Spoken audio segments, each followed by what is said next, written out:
Hey everybody, this is Geo and welcome to episode number 5. First of all, I want to thank every single person for liking the video, sharing it, leaving comments. The views have been amazing. It's very, very encouraging to me. So thank you so much for making GeoSpeaksTV what it is today. But today, what I want to speak to you about is something that, as an inspirational speaker, motivational speaker, it's a common phrase that a lot of us hear. It's not how you start, it's how you finish. It's not how you start, is how you finish. Now, a lot of times we use that specifically because we want people to not get discouraged because they had a bad start. So, you failed something at a task, and they want to make sure that you can continuously not get discouraged and be able to go and do the next task well. So they tell you, hey, don't worry about how you started, man. It's how you finish.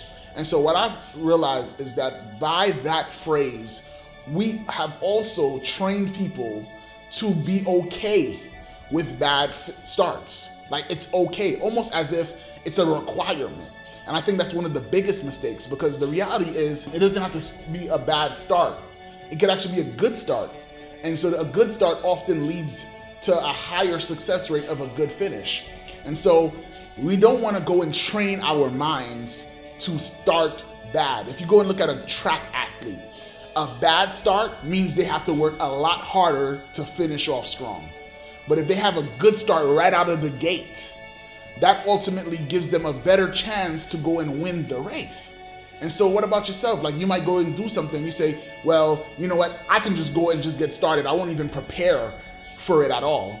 And like this phrase says, it doesn't matter how I start, it's how I finish. So you go and pick up the pieces as you go along.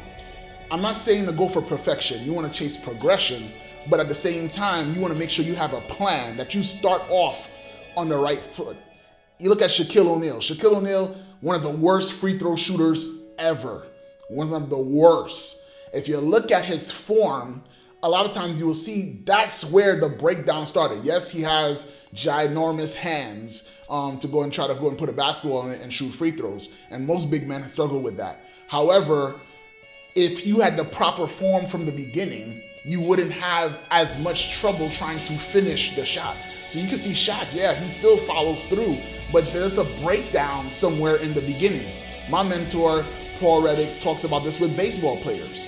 If you have, a lot of times they try to fix a pitcher when he's already gone and done most of his movement. So he teaches the way you start your pitching has a lot to do with the way you finish, and that's what has led to a lot of success for a lot of pitchers who've got in his program. So I'm encouraging you guys, be mindful to not just focus on, I gotta finish strong, or it doesn't matter how you start, it's how you finish. Focus on how you start and how you finish, and I promise you that you guys will get better and more favorable results when it's all over. I enjoyed making this video for you guys. Please subscribe somewhere on this YouTube page or whatever. You got a chance to subscribe so that you make sure you miss no videos. We got another great one for you next week. I'll talk to you later.